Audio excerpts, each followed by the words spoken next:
Bien, ahora vamos con el tema de calidad de agua, que ustedes ya me estuvieron preguntando en las clases, y es muy importante. Es muy importante para todas las tecnicaturas, y sobre todo floricultura, que ustedes me imagino que también habrán visto algo en otras materias. Vamos a ver por qué es importante el tema de la calidad de agua para riego. Una mala calidad de agua puede conllevar consecuencias como pérdida de estructura de los suelos, deterioro de los suelos, puede ocasionar muerte de plantas, pérdidas de rendimiento.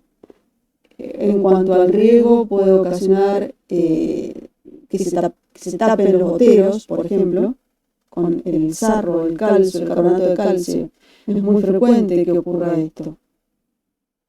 Sobre todo acá en Buenos Aires, que tenemos un agua que tiene alto contenido de carbonato y también de sodio. Son bicarbonatadas sódicas. Bueno, lo primero que tenemos que tener en claro es que cuando nos referimos a calidad de agua es un concepto relativo, que se relaciona con el uso que se le va a dar. No es lo mismo hablar de una calidad de agua para uso o consumo humano que para consumo animal o para riego. Por eso siempre tenemos que, antes de definir la calidad, decir para qué se va a utilizar. Entonces no se puede decir un agua es buena o es mala si no sabemos el uso. ¿A qué se refiere el concepto de calidad de agua? Se refiere a las características químicas, físicas y biológicas que tiene el agua. ¿Cuáles son los factores que van a influir en la calidad del agua? En el agua subterránea, por ejemplo, tenemos condiciones que son propias del acuífero, la litología. Por ejemplo, en el sur de la provincia de Córdoba y algo en la provincia de Santa Fe, y en el norte también de la provincia de Buenos Aires hay algún problema con el arsénico. O sea, el agua que se extrae de perforaciones tiene alto contenido de arsénico. Y esto es una contaminación que es natural, no es una contaminación inducida por los humanos. Y es natural porque, bueno, proviene de cenizas volcánicas antiguas. Bueno, ahí hay toda una historia que es más para geología. Pero bueno, sepan que las condiciones del acuífero van a condicionar también la calidad del agua. Otro factor que va a influir es también en el agua subterránea y superficial, obviamente, es la calidad del agua que va a recargar tanto las fuentes superficiales como las fuentes subterráneas. También van a influir actividades humanas, y lo que sí podemos hacer es, dependiendo del uso que se le va a dar, podemos llegar a aplicar algún tratamiento al agua, y entonces eso puede llegar a modificar la aptitud. Entonces, cuando hablamos de calidad de agua específicamente para riego, ya podemos empezar a diferenciar la procedencia, o sea, si la fuente de agua es superficial o es subterránea. ¿Por qué? Porque existen ya diferencias que tienen que ver con la naturaleza de la fuente. En el agua superficial vamos a encontrar seguramente mayor cantidad de materiales en suspensión, el riesgo de que esté contaminada es mayor. En cambio, en las aguas subterráneas vamos a encontrar una menor cantidad de materiales en suspensión, bueno, materiales orgánicos, porque sí vamos a ver cuando veamos agua subterránea que las perforaciones es muy probable que tengan arena, que contengan arena. En realidad, que el agua que sale de las perforaciones salga con arena.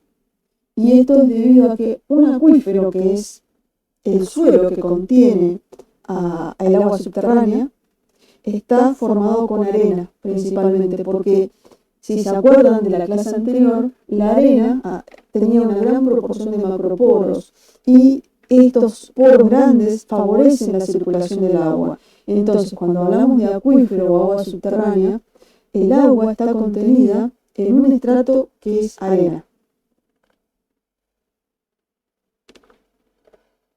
Bien, ahora, ¿qué índices o parámetros o características de la calidad nos interesan del agua de riego?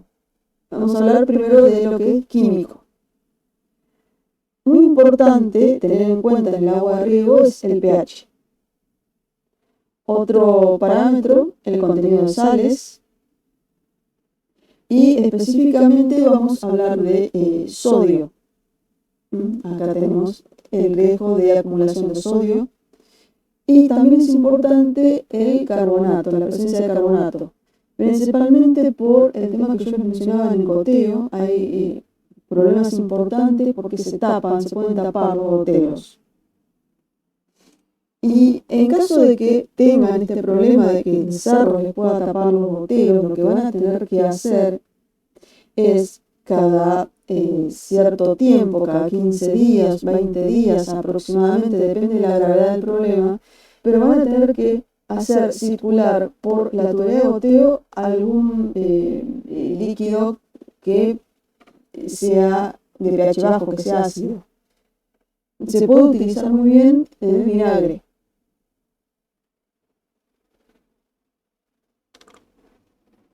Bueno, acá les dejo algunas expresiones de las concentraciones, cómo se expresan estos componentes del agua. Acá tienen expresiones en peso, partes por millón, para sales micromoles, decisimen. Bien, entonces, en cuanto a estas características químicas que vimos, que son importantes para el agua de riego, existen principalmente dos directrices. ¿A qué se llama directriz? Es un conjunto de parámetros y en donde se indican los valores normales de esos parámetros. Y hay dos normas o directrices. Una es la de Riverside, que es la que utilizan todos los laboratorios. Es una norma más exigente, bastante exigente, en cuanto principalmente al contenido de sales. Y la otra directriz es la de FAO, que es un poco menos exigente que la anterior. Bueno, vamos a ver cada una. Riverside lo que va a medir, lo que nos va a decir es el riesgo de salinización de los suelos o solidificación debido a la calidad del agua para riego. En un principio, Riverside lo que estableció fueron 4 grupos para conductividad eléctrica, para sales. O sea, el contenido de sales, Riverside, y van a ver que nosotros también vamos a utilizar este concepto para ver la salinidad. Vamos a medir lo que es la conductividad eléctrica. ¿Por qué? Porque las sales son muy buenas conductoras de la electricidad. Y para el riesgo de absorción de sodio también establece 4 clases. Vamos a ver, este es el original, de 1954, de esta directriz de Riverside, en donde pone en el eje X la conductividad eléctrica, o sea, sería el riesgo de salinización del suelo, y en el eje Y el riesgo de alcalinización del suelo. Y establece 4 clases para cada uno. C lo llama por la conductividad eléctrica, C1, C2, C3, C4, y S es por el riesgo de alcalinización.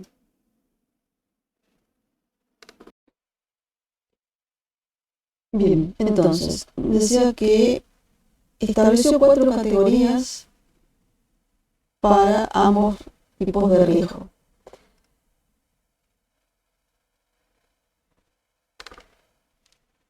Entonces, en cuanto a salinidad, hasta 750 microsiemens, la salinidad es baja. De 750 a 1500, salinidad media, bueno, salinidad alta y salinidad muy alta, mayor a 3000. ¿Qué ocurrió con esta clasificación?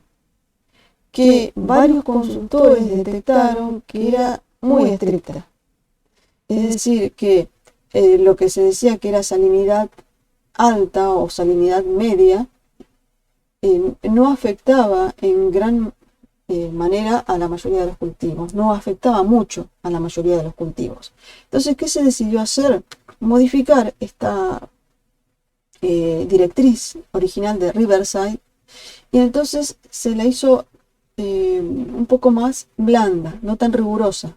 Se establecieron 6 grupos de salinidad.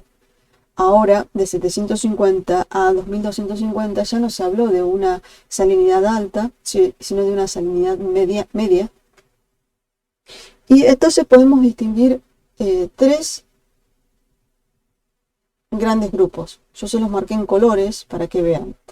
Hasta 750 microsiemens por centímetro, podemos decir que la salinidad es relativamente baja, o sea, podríamos utilizar el agua sin muchos problemas. De 750 a 2250 ya tendríamos una salinidad media y ya habría que tomar algunas precauciones de uso, como por ejemplo tener en cuenta que vamos a tener que hacer un lavado cada cierta cantidad de tiempo de sales si no tenemos lluvia.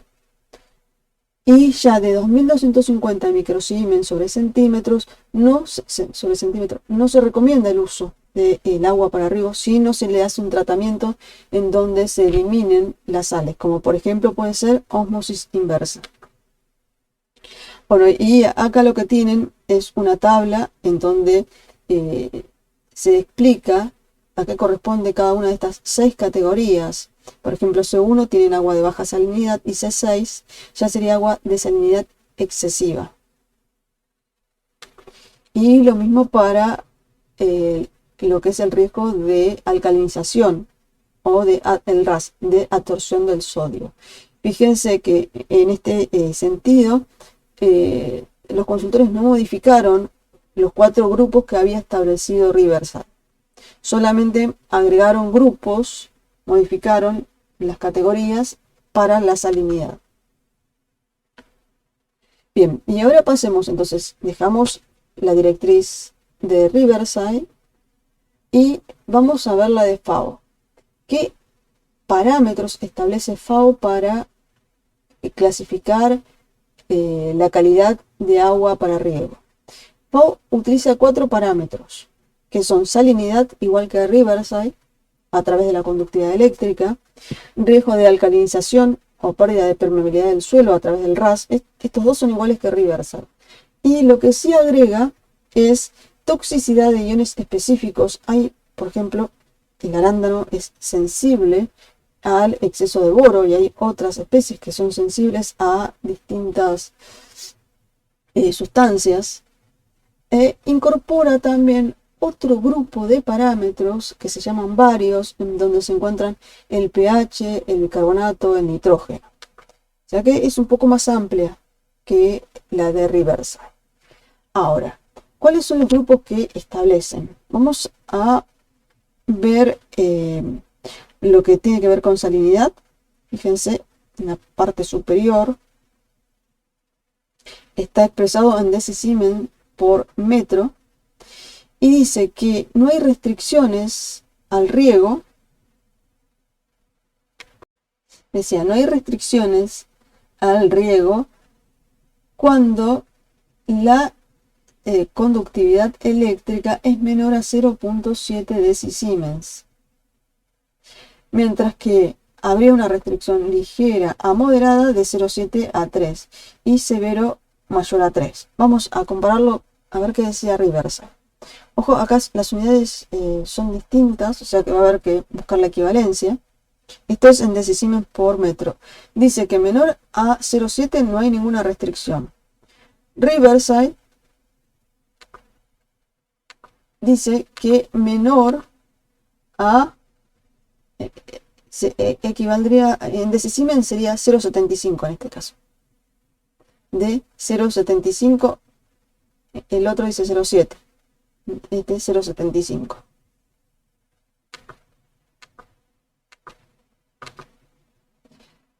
Mientras que para el riesgo de que se afecte la infiltración del suelo, que se mide a través del RAS, establece también tres categorías de restricción: ninguna, ligera o severa, pero esas categorías, estas restricciones, las relaciona con la conductividad eléctrica.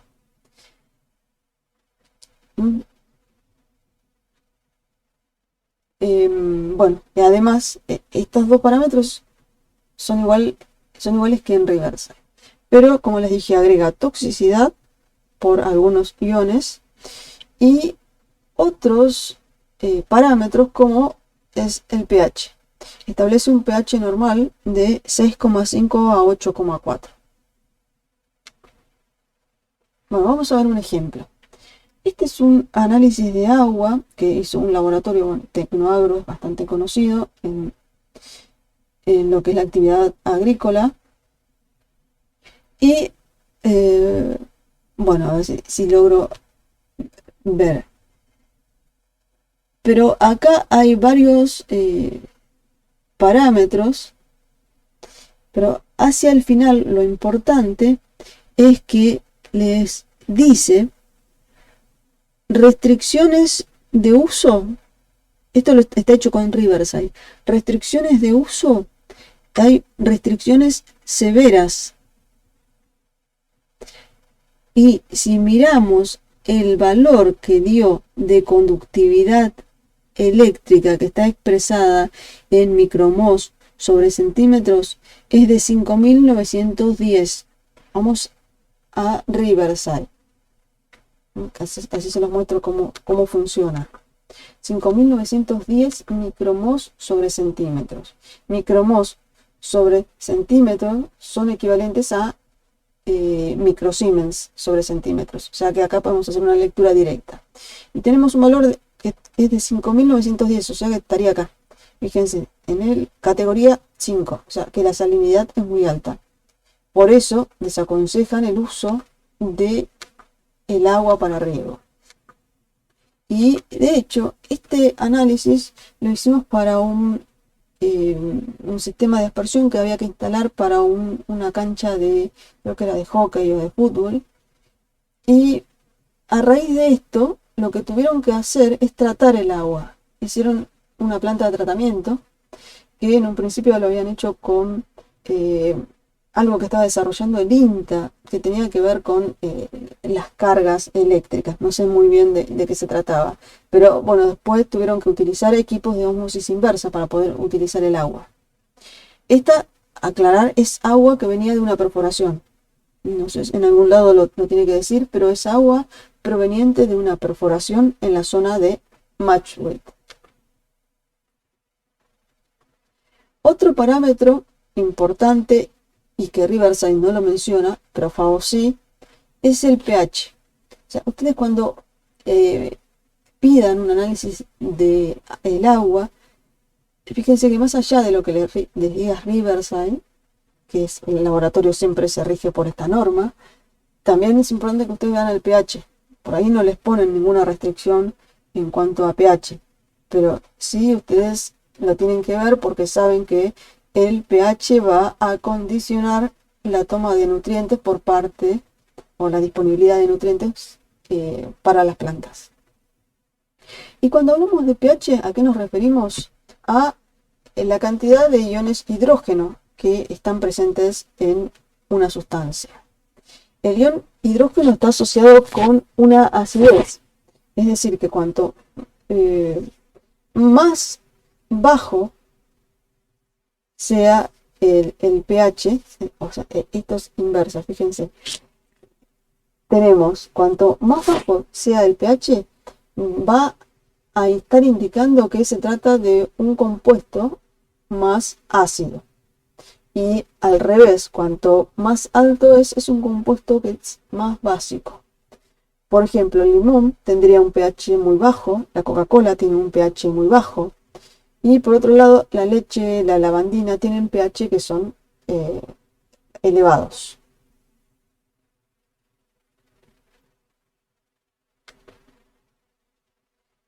¿Por qué el pH afecta a las plantas? Bueno, acá yo les dije que tiene que ver con la disponibilidad de nutrientes. Ustedes pueden ver diferentes nutrientes y los rangos de pH en los que están más disponibles. Pero un nutriente que es muy afectado, o la disponibilidad de este nutriente que está muy afectada cuando tenemos pH elevado, que es lo que suele ocurrir acá en Buenos Aires, por lo que les dije que el agua es bicarbonatada sódica, es el hierro. El hierro está muy poco disponible para las plantas con pH elevado. Y es muy normal que ustedes vean que las hojas se ponen amarillas. Si alguien tuvo jazmín, sabe que ocurre la mayoría de las veces. Bueno, a mí me pasó con un limonero también, donde debido a que el agua con la que se riega tiene un pH muy alto, tiene un pH de 8 a 9, el hierro está muy poco disponible. Y entonces la planta no lo puede tomar y como consecuencia de esto van a ver que las hojas son amarillas. ¿Qué solución podemos dar a esto? Bueno, una sería incorporar hierro para sanar esta deficiencia. Pero si yo no corrijo el medio, va a volver a pasar lo mismo. Es decir, que yo tengo que lograr bajar el pH. ¿Cómo lo puedo bajar? Utilizando vinagre. Bueno, acá tengo, este es un ejemplo, esta es una maceta de mi casa. Fíjense, eso blanco que se ve en el suelo, eso es carbonato. Está indicando que el agua es bicarbonatada o carbonatos o sodio. Bueno, y este es el aspecto amarillo que yo les decía de las hojas cuando les falta hierro. Y se empieza a notar en las hojas más jóvenes, van a ver que empieza de arriba hacia abajo. O sea, las hojas más jóvenes son las que más sufren. Otro problema que nos va a traer esta presencia de carbonatos o pH elevado, es el taponamiento de los goteros. Bueno, ahí en la foto ustedes pueden ver ese sarro que se forma y que tapa los goteros. Solución, ya les dije, hacer pasar una sustancia que tenga un pH bajo, así.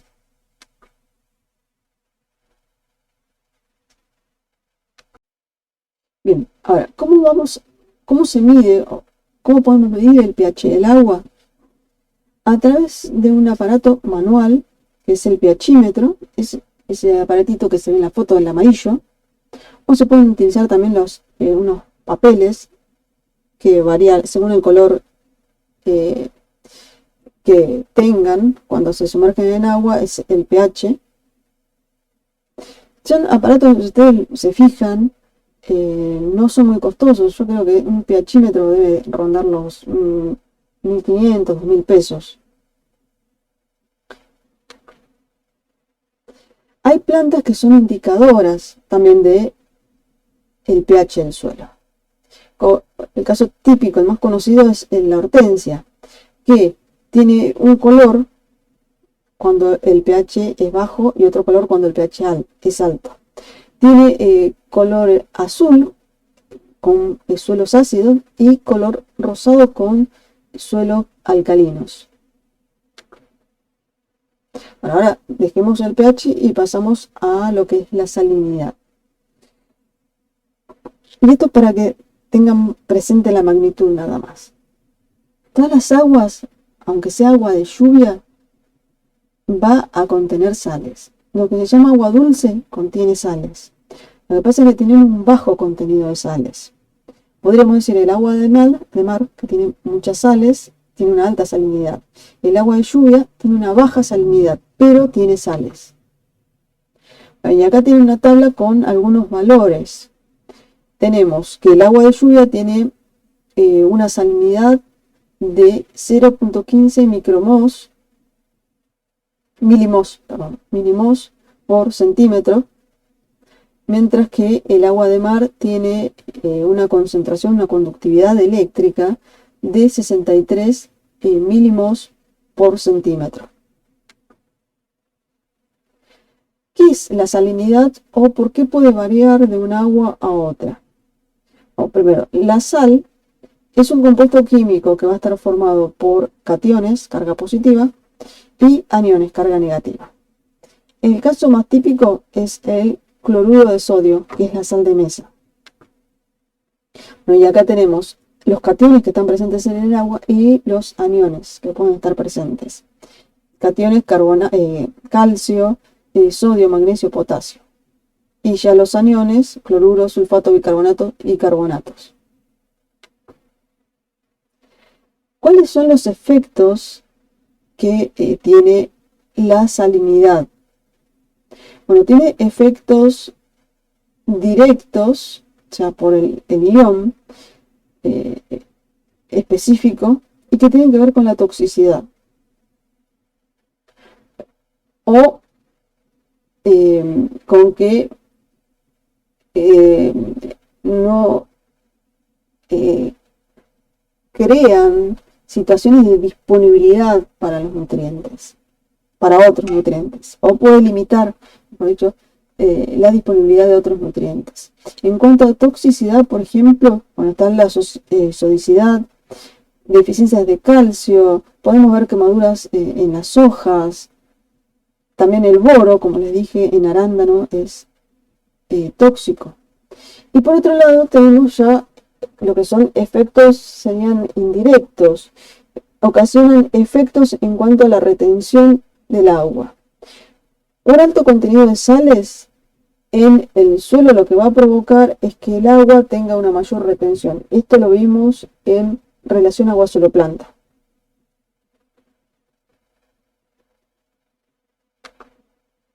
¿Qué es lo que pasaría entonces en cuanto a la retención de agua y la salinidad? Un suelo que es muy salino, bueno, acá tienen un esquema para que quede claro, el agua estaría más retenida, estaría menos disponible en comparación con un suelo no salino. Esto sería lo que pasaría. Ustedes saben que el proceso por el que el agua es tomada por las raíces es el proceso de una ósmosis, es decir, que el agua se va a mover desde donde haya un menor contenido de sales hacia un mayor contenido de sales. Bueno, el proceso de ósmosis inversa, que es el que se utiliza para hacer tratamientos, es justamente a la inversa. Se obliga a que el agua circule de forma inversa, reteniendo las sales. ¿Qué puede llegar a pasar si yo tengo más concentración? Lo normal sería que la concentración de sales sea mayor dentro de la planta, en el interior de la planta. Pero ¿qué pasa si yo tengo una mayor concentración de sales en el suelo? El agua puede llegar a salir de la planta hacia el suelo y provocar la muerte. Bueno, acá tenemos un ensayo en donde podemos ver a su derecha plantas de tomate regadas con un bajo contenido, agua de bajo contenido de sales, y a su derecha plantas de tomate que fueron regadas con aguas con alto contenido de sales. Bueno, ahí pueden ver los efectos que yo les mencionaba de que puede ocasionar la muerte de las plantas. Y acá lo que tenemos es en un asno, y en donde se pueden ver quemaduras, pero ya son quemaduras muy localizadas por el efecto de las sales. ¿Por qué se dan estas quemaduras así tan localizadas? Porque este durazno está regado por aspersión. Un problema del riego por aspersión es que si se usan aguas con alto contenido de sales, no solamente se está afectando al suelo, de forma directa, sino que también está afectando de forma directa a la planta, porque el agua está cayendo sobre las hojas y puede provocar esto, quemaduras directamente. Bueno, acá tenemos toxicidad, son hojas de parra, y toxicidad con sodio. Fíjense cómo se van quemando todo, o se nota una necrosis, una muerte en todos los bordes. Y acá en esta tabla lo que pueden ver es distintas tolerancias para distintos cultivos. No todos los cultivos o todas las plantas se van a comportar de la misma forma ante la salinidad. Hay plantas que son más tolerantes y plantas que son más sensibles. Yo les marqué acá como ejemplo la lechuga, fíjense que es moderadamente sensible. Tiene una tolerancia de 0,9 milimos sobre centímetros. Contra, no sé, a ver, otra que sea muy tolerante, la cebada, por ejemplo, tiene una tolerancia de 5,3 milimos sobre centímetros. Ahora, ¿cómo se mide la salinidad? Al igual que el pH, se utiliza un aparato que es manual, que se llama conductímetro. También no es excesivamente elevado, hay conductímetros, depende de la calidad, pero pueden encontrar conductímetros a partir de 3.000, 4.000 pesos.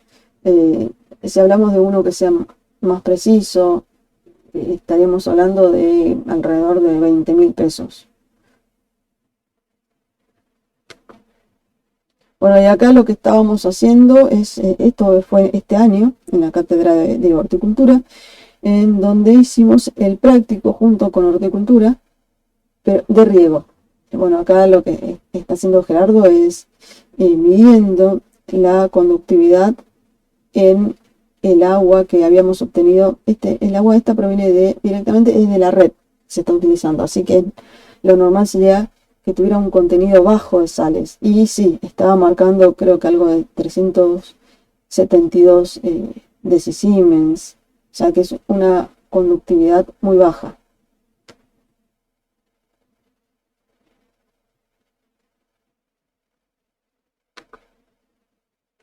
Ahora, indirectamente al medir la conductividad eléctrica con este aparatito, también podemos evaluar otros parámetros como son la presión osmótica, debido a que es igual a la conductividad eléctrica medida en decisiemens por metro por 0,36, o el contenido de sales de la solución o el contenido de sales de agua.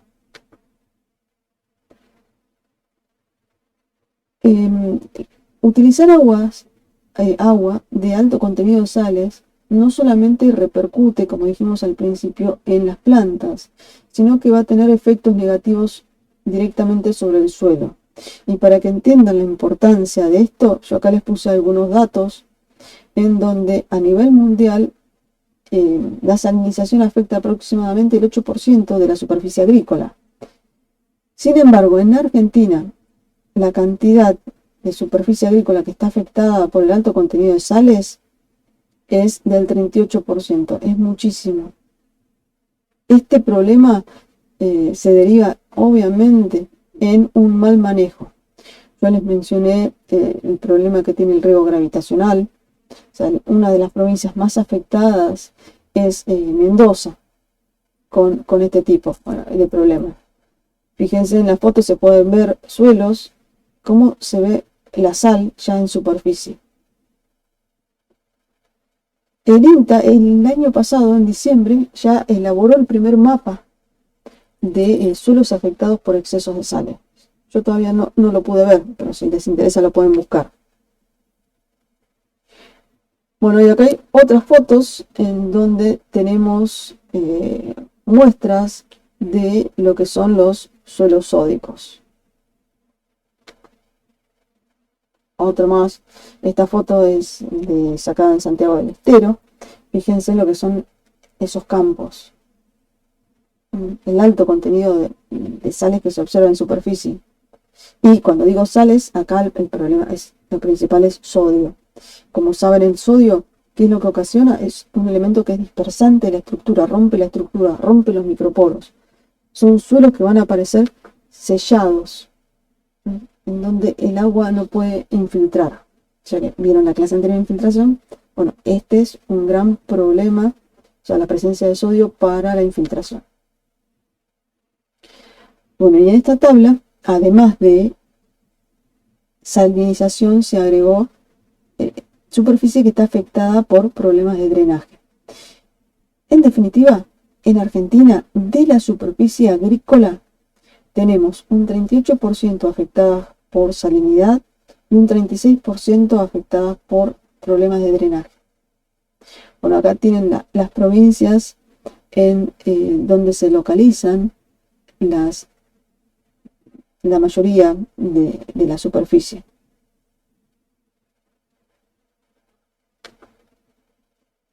Ahora, ¿cómo puedo saber cómo me va a afectar en el rendimiento el contenido de sales? Esto está más orientado para lo que sería producción orgánica, donde sí vamos a obtener una pérdida de rendimiento con pequeñas variaciones de contenido de sales. Por ahí en césped o algún tipo de flor no se nota tanto, pero sí en los cultivos en donde nos importan los kilogramos por hectárea que obtengamos, estas variaciones de salinidad son importantes. ¿Y cómo hacemos para calcularlo? Bueno, hay una fórmula en donde se establece que el rendimiento, I es el rendimiento, va a ser igual a 100 menos un valor de B, que es qué porcentaje disminuye por cada unidad de conductividad eléctrica. Se obtiene de tabla. Multiplicado por CES, que sería la conductividad eléctrica del agua que voy a utilizar. Menos A, que A es el umbral, sería la conductividad eléctrica umbral a partir de la cual ya la salinidad tiene efecto en el rendimiento. El umbral SA sería esto. Cuando ya empieza a bajar el rendimiento si sigo aumentando la conductividad eléctrica. Mientras que ese valor de B es la pendiente, esta caída, ¿cómo cae?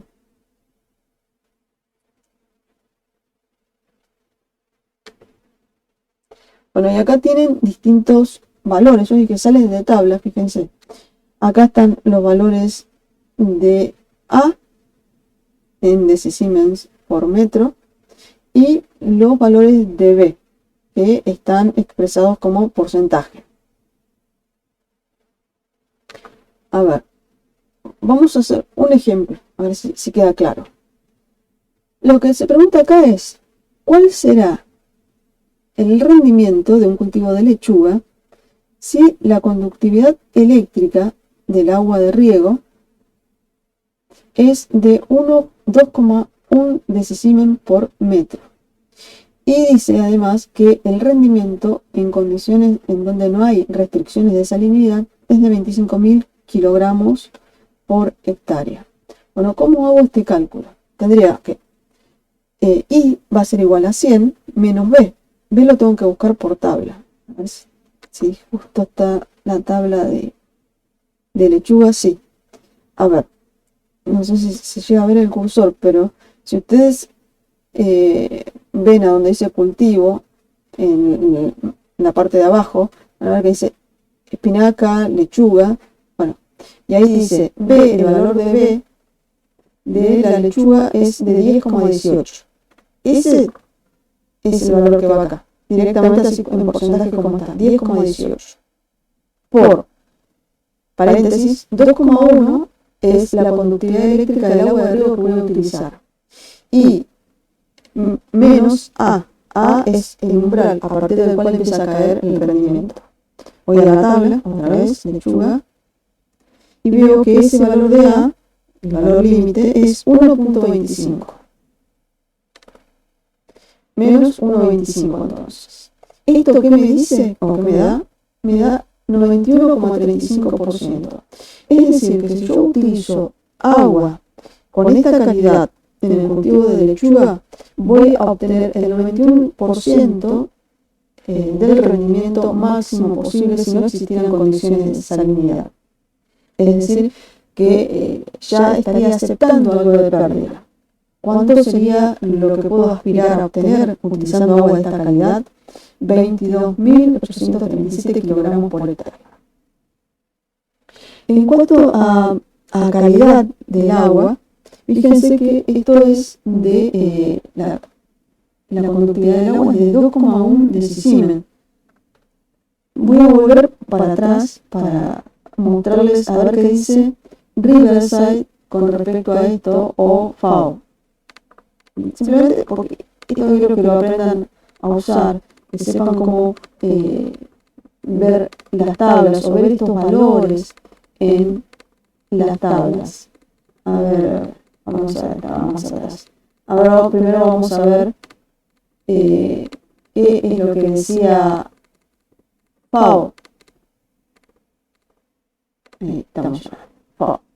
FAO está hablando de teníamos un valor de 2,1 y FAO lo que dice que entre 0, 7 y 3 tiene una restricción ligera a moderada, o sea que es un agua que tiene una cierta restricción de uso. O sea, más allá de que yo acepte esa pérdida del rendimiento, o sea, que utilice el agua, y que acepte la pérdida del rendimiento del cultivo de lechuga, tengan en cuenta que se puede estar afectando el suelo si no hago un manejo de ese exceso de sales. ¿Cuál sería el manejo? O sea, ¿cómo podría mejorar la calidad del agua que voy a utilizar para regar? Una alternativa es mezclarla, si es posible, con agua de mejor calidad. Agua de mejor calidad es el agua de lluvia. Si estoy en una zona en donde no llueve, lo que se aconseja es realizar un lavado de sales. Lamentablemente voy a tener que utilizar la misma agua que utilizo para regar, o sea que voy a estar regando sales. Sin embargo, lo que quiero lograr con esto es empujar las sales de las zonas de raíces. O sea, no sería lo más aconsejable. Lo más aconsejable sería mezclar agua, utilizar agua de buena calidad, mezclarla con agua de buena calidad, o también otra alternativa, pero que es muy costosa, es realizar una quita de esas sales, bajar el contenido de sales a través de un proceso de ósmosis inversa. Bueno, esto para, simplemente yo se los menciono para que tengan en cuenta que si bien ustedes saben que van a tener un rendimiento menor, no se tienen que olvidar que el suelo puede resultar afectado al utilizar el agua con elevado contenido de sales. Bien.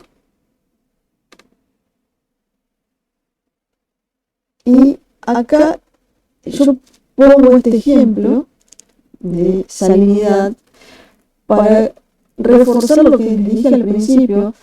Si se acuerdan, yo les dije que uno de los factores que afectaban la calidad del agua era también el suelo, o sea, el suelo que contiene el agua, al agua subterránea, estamos hablando.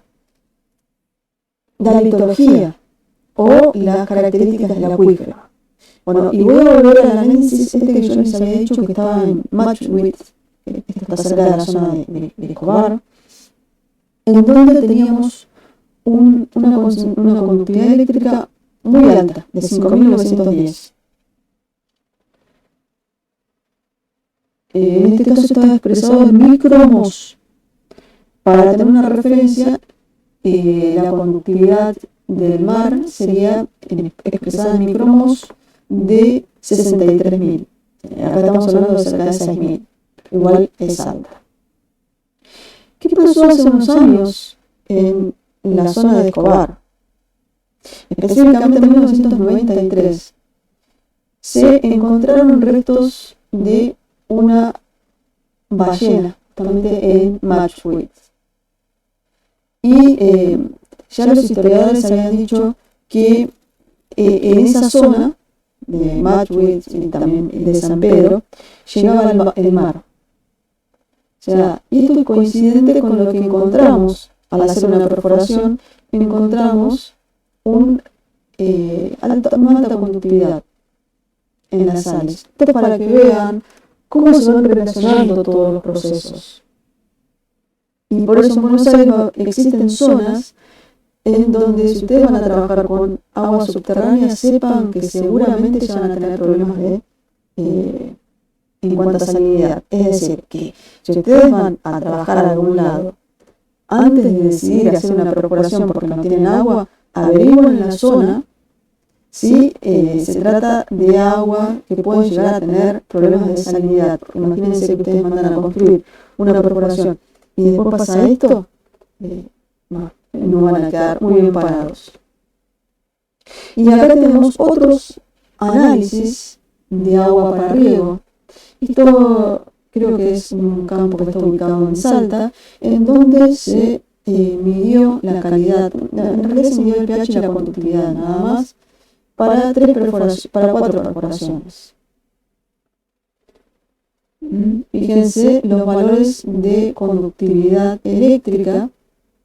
El valor de pH está bastante bien, pero hay valores de conductividad eléctrica que serían un poco elevados. Si bien FAO lo que dice es que de 0,7 a 3 sería ligera a moderado, estaríamos en esos valores.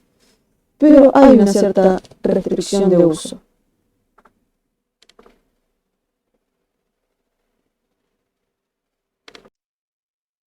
Bueno, vamos a seguir con otro parámetro importante que habíamos visto, que es el riesgo de alcalinización.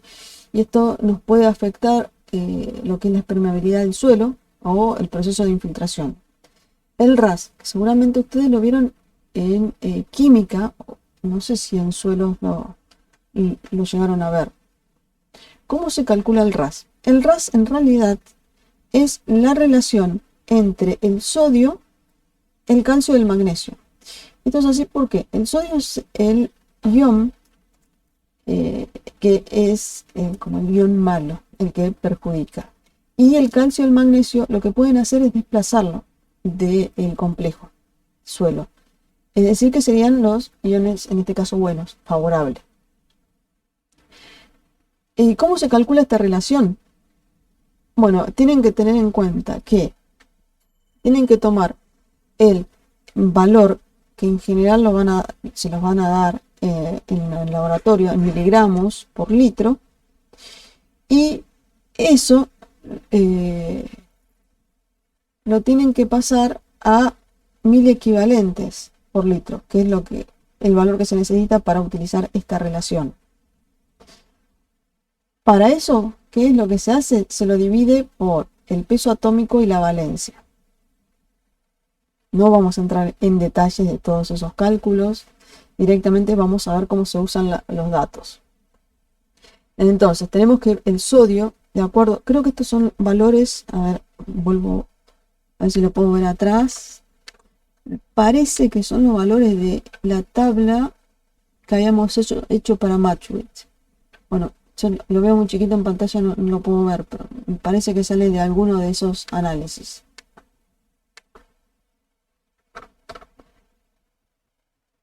Bueno, entonces, sodio 46,55 mil equivalentes por litro, sobre calcio 3,22 más magnesio 2,39.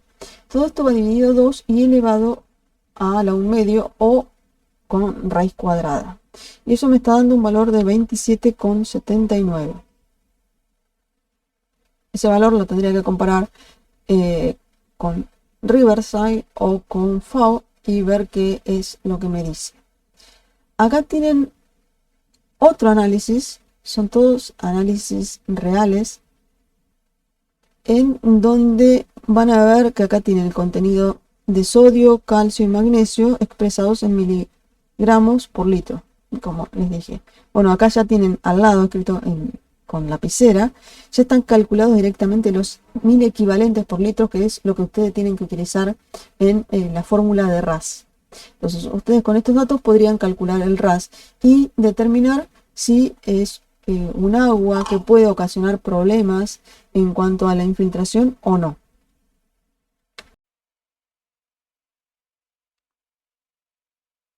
Bueno, y acá tenemos un análisis de agua para el Gran Buenos Aires. Hay varias zonas que son hortícolas. Fíjense, tienen el pH, la conductividad eléctrica y bueno, y acá tienen distintos componentes. Ya está expresado en 1000 equivalentes por litro. No es lo más normal. Los laboratorios en general lo dan en miligramos por litro, por eso lo tienen que pasar. Fíjense, en cuanto al pH, está bastante bien. Y en cuanto a la conductividad eléctrica, también los valores son buenos. Recuerden, valor de 0,7 o 700, depende de las unidades en las que esté expresado, son muy buenos, de muy buena calidad, que es raro encontrarlos. Y valores entre 0,7 y 3 decisiemens por metro o microsiemens por centímetro tienen una salinidad moderada, o sea que es agua que es relativamente buena. Después habría que ver el tema del RAS acá, a ver qué resulta. Podrían hacer ese análisis.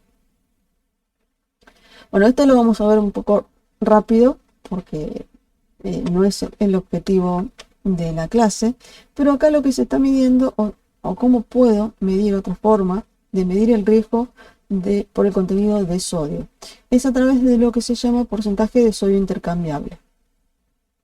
Bueno, acá tienen la relación, pero bueno, no voy a hacer hincapié sobre esto. Otro parámetro importante es el carbonato residual, por lo que yo les dije el tema de que puede haber taponamiento en los goteros. Bueno, y acá tienen las categorías, las distintas categorías. Esto de los carbonatos tienen que ver con están relacionados con la dureza del agua. Si ustedes estuvieron en la costa van a ver que el agua en la costa es muy dura, tiene mucho contenido de carbonatos. Es agua que cuesta que el jabón haga espuma. O sea, hay grandes problemas de carbonato en la costa. Fíjense cómo queda una tubería por dentro, el sarro que se forma. ¿Qué relación existe entre el método de riego y la salinidad? Yo les dije que el riego gravitacional, y que es el más extendido en Argentina, el 70% de la superficie regada lo hace con el riego gravitacional, y está principalmente extendido en las zonas que son semiáridas o áridas, como es el caso de Mendoza, lo que agrava aún más el problema. El riego gravitacional, por las características propias del el riego, puede ocasionar, si no se maneja correctamente, grandes problemas de salinidad. Si se utilizan aguas de mala calidad, van a tener problemas muy grandes de salinidad. Acá se puede ver en la foto de su izquierda los surcos en donde se ven las sales en superficie. El riego por aspersión, si se utilizan aguas con alto contenido de sales, puede ser un problema directamente para las hojas. Importante acá que tengan en cuenta, sobre todo floricultura, ojo con utilizar riego por aspersión y aguas con alto contenido de sales. Riego por goteo, si bien es el que mejor se adapta a utilizar aguas con alta salinidad, tengan en cuenta que va a existir una acumulación de sales. Acá en la foto se puede ver cómo las sales se van a concentrar en lo que es el límite del bulbo o de la zona de mojado. El riego por goteo, al ser un riego que tiene una alta frecuencia, o sea, está continuamente goteando, hay una zona que está continuamente húmeda. y entonces las sales se van a ir lavando continuamente y son expulsadas hacia la parte externa del bulbo. Por eso se explica esta mancha blanca que se ve como circular. Bien, ¿cómo puedo mejorar? Ya algo les dije, ¿cómo puedo mejorar la calidad del agua para riego? Mezclar agua. O sea, el agua de mala calidad con aguas de buena calidad, por ejemplo, puede ser la lluvia. No usar los mulching o mulching plástico para cubrir los camellones. Se pueden utilizar especies tolerantes, pero acá tengan en cuenta lo que les dije. Ojo, porque las sales siguen estando y se va a deteriorar el suelo. Se pueden lavar las sales de la zona de las raíces. Acá vamos a aplicar algo que se llama requisito de lixiviación, que es qué cantidad de agua extra tengo que agregar. O sea, estoy agregando agua no para que la use el cultivo para transpirar, sino que estoy agregando agua para que lave, para que empuje las sales de la zona de las raíces. Utilizar el riego por goteo, por lo que mencionamos anteriormente. Utilizar algunas enmiendas orgánicas o químicas. Una práctica común para quitar el sodio del suelo es desplazar el sodio con el calcio. Entonces, muchas veces se suele agregar yeso. O utilizar el proceso de ósmosis inversa. Vamos a empezar con el lavado de sales. ¿Qué es esto del lavado de sales? Vamos a tener que agregar una cantidad de agua mayor a la que habíamos calculado, con todo lo que vieron en relación agua, suelo, planta, atmósfera, eso de la lámina neta, la lámina bruta. Bueno, además de la lámina bruta, acá se va a tener que aplicar una cantidad de agua mayor para poder lavar las sales. Y eso es lo que vamos a llamar requisito de lixiviación. ¿Cómo se calcula?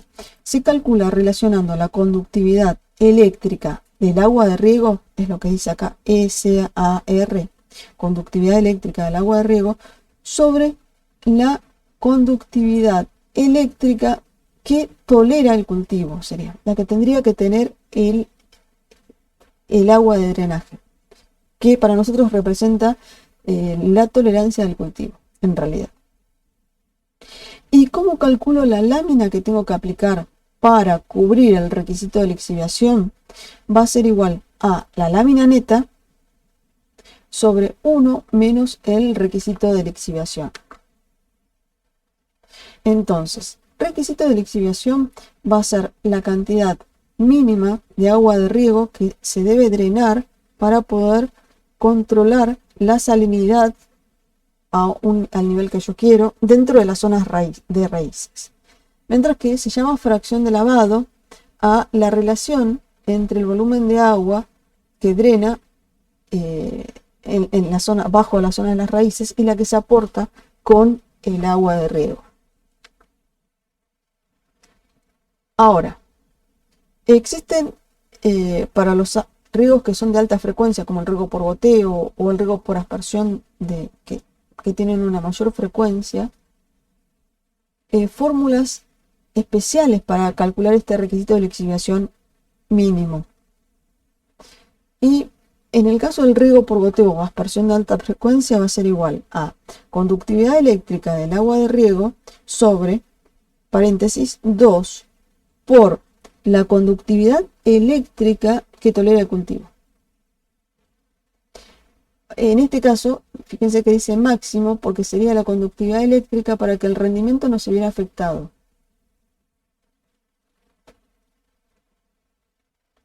Perdón, para que el rendimiento se viera totalmente, o sea, es la tolerancia, a partir de la cual ya la planta moriría. Fíjense que dice conductividad eléctrica del extracto de saturación del suelo para el cual el descenso de producción es del 100%. O sea, sería el límite de vida o muerte. Bueno, y abajo tienen para el mismo cálculo el requisito de lixiviación mínima para el riego por gravedad gravitacional. Nosotros vamos a utilizar esta fórmula para todos. esta relación.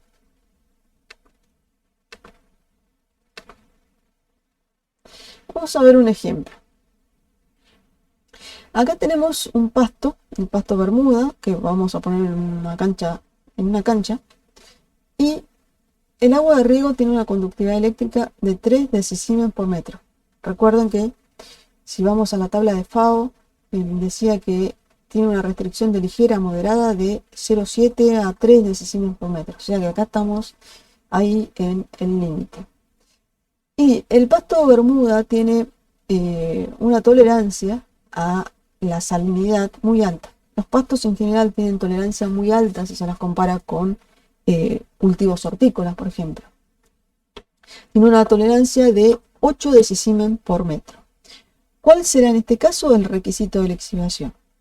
El requisito de lixiviación va a ser igual a 3 decisiemens por metro sobre 8. Esto me está dando 37,5%, o sea, 0,375.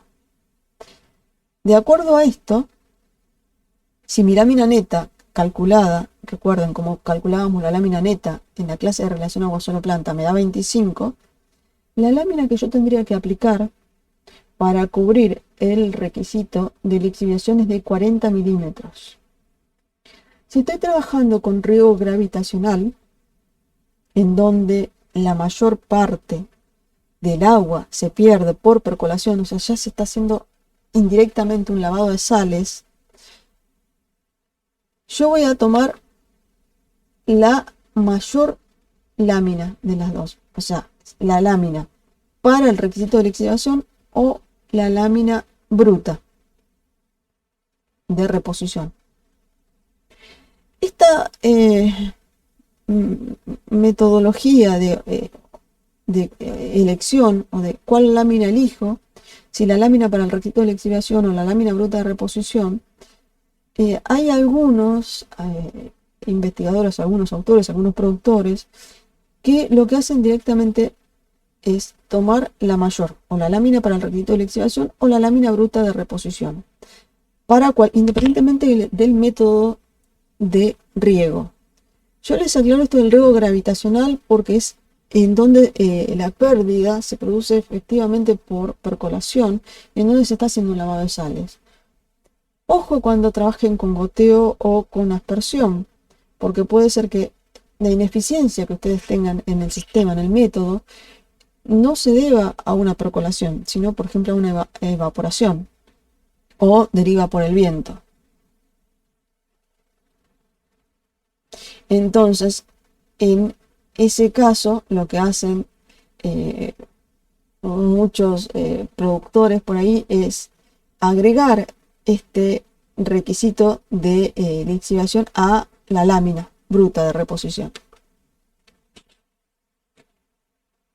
Y es habitual en espacios verdes trabajar con algo que se llama el factor de concentración de sales permisibles.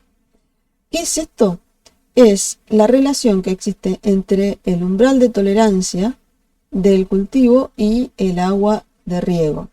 Y directamente con este factor de concentración de sales permitidas,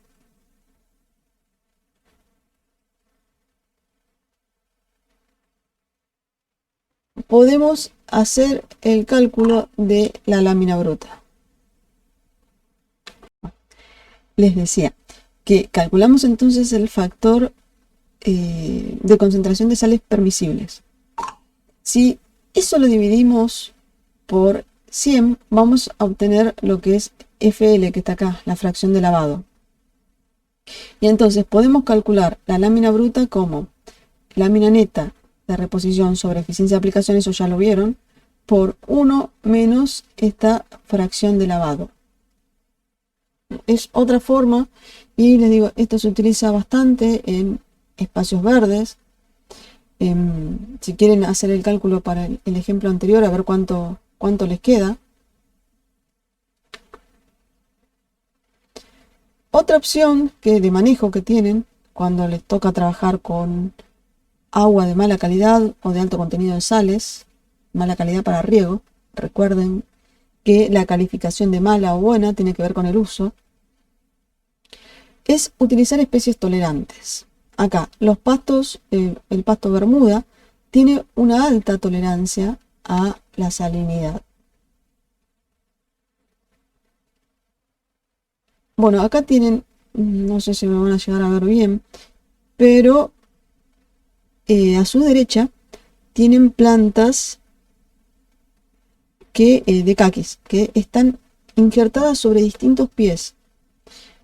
A la izquierda, a su izquierda, estaría el injerto estaría hecho sobre una especie y otras a la derecha sobre otra. Fíjense, utilizando la misma calidad de agua, qué diferencia con plantas de la misma edad, qué diferencias hay entre uno y otro. O sea, que utilizar pies que sean tolerantes es otra opción. Bueno, y acá tienen para césped distintos grados de tolerancia. Fíjense que festuca o Poa pratensis o la dichondra, que creo que la oreja de ratón, tienen baja tolerancia. Mientras que el papalum o pasto miel tiene una tolerancia muy alta. Bueno, y en cuanto a la calidad química, siguiendo con la calidad química, otra solución que les mencioné fue la osmosis inversa, en donde acá lo que se hace es, se obliga a pasar o que el agua se mueva hacia el lugar donde hay menor concentración de sales. O sea, es al revés del proceso de osmosis natural. Se lo hace pasar a través de una membrana semipermeable. Entonces las sales van a quedar retenidas. O sea, pasa el agua sin sales y las sales quedan retenidas, se acumulan. Un problema que existe, por ejemplo en Israel, en donde se está utilizando el agua de mar y se hace este proceso para obtener agua con bajo contenido de sales, es que se hace con las sales de desecho que salen del proceso. O sea, bueno, este es un problema que hay. Es un método que es más caro. Yo no sé, pero un equipo de osmosis inversa chico, incluso para una casa, debe estar alrededor de 200.000 pesos. Bueno, y ahora pasamos a lo que es la calidad física, ya, la presencia de partículas en el agua, ya, no química, sino física. En riego también nos va a importar la calidad física del agua. ¿Por qué? Porque podemos tener problemas de taponamiento. O sea, es importante en lo que es riego por goteo. Por eso, cuando vamos a utilizar o implementar un riego por goteo, tienen que tener en cuenta que este riego va a ir asociado a el uso de un filtro. Salvo que utilicen agua de red y que saben que es de buena calidad, pero si no van a tener que utilizar un filtro para separar las partículas sólidas. Esto lo van a ver específicamente cuando veamos goteo, pero bueno, acá lo que ven es, a su izquierda tienen filtros que se llaman de primera etapa, es lo primero que se va a encontrar el agua cuando sale de la bomba, y el de arriba, el azul, es un filtro que se llama hidrociclón. Tiene por finalidad separar la arena. O sea, el agua ingresa lateralmente, viene agua con un alto contenido de sales, entra a una velocidad alta y entonces va a golpear contra las paredes y se produce este efecto ciclónico. El agua que es más pesada va a caer y se va a acumular en el tanquecito que se ve abajo. El agua limpia va a salir por arriba y va a pasar a una segunda etapa de filtrado. Este tipo de filtro se utiliza para fuentes de agua subterráneas, por lo que yo les había mencionado anteriormente, que es muy común que veamos arena en agua que proviene de perforaciones. No tendría que ser lo normal. Si la perforación está bien hecha, si el filtro que se coloca abajo en la perforación es bueno, no tendríamos que tener arena o una alta presencia de arena. El filtro que se ve más abajo, el celeste, ese que parece un tanque, es un filtro de grava. Este filtro está formado, es simplemente un tanque, ustedes pueden utilizar cualquier tanque, y lo que sí tiene adentro es arena,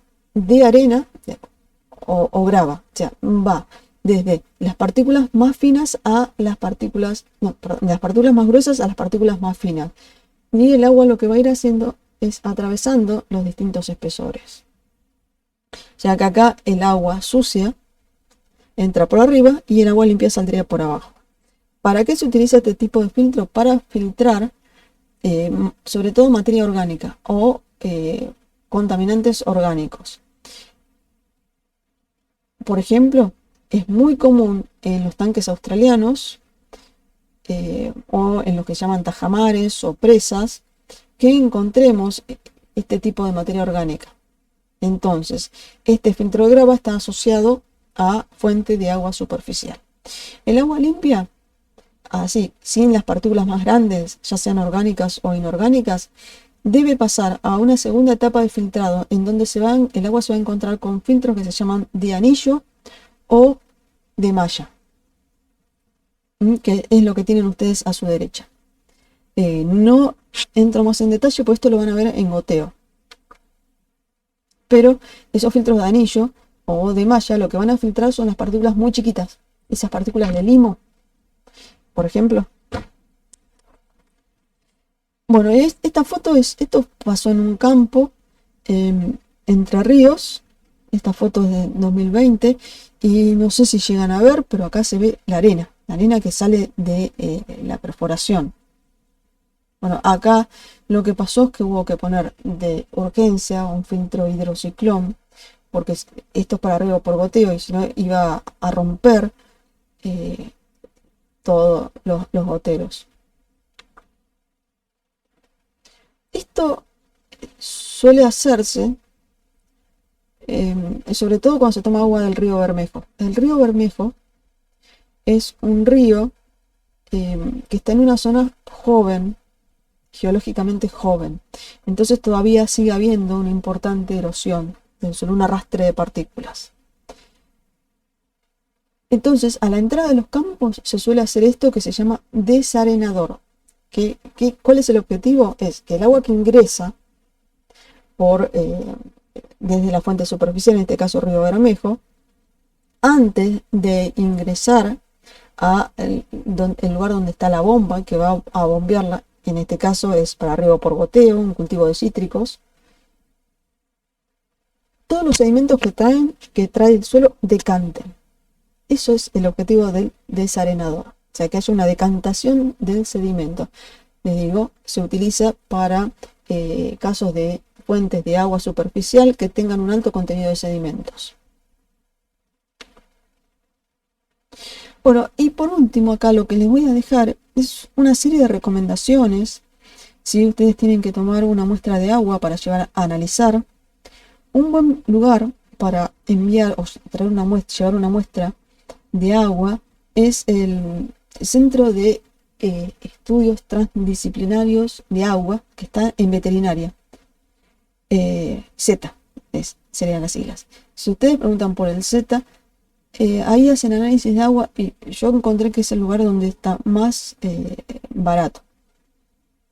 Bueno, tienen que tener en cuenta de tomar la muestra con un recipiente que obviamente esté limpio, no vayan a contaminar el agua. La tienen que llevar enseguida al laboratorio, más que nada si lo que quieren detectar es algún componente biológico importante para agua para consumo, y si no la van a tener que dejar en heladera.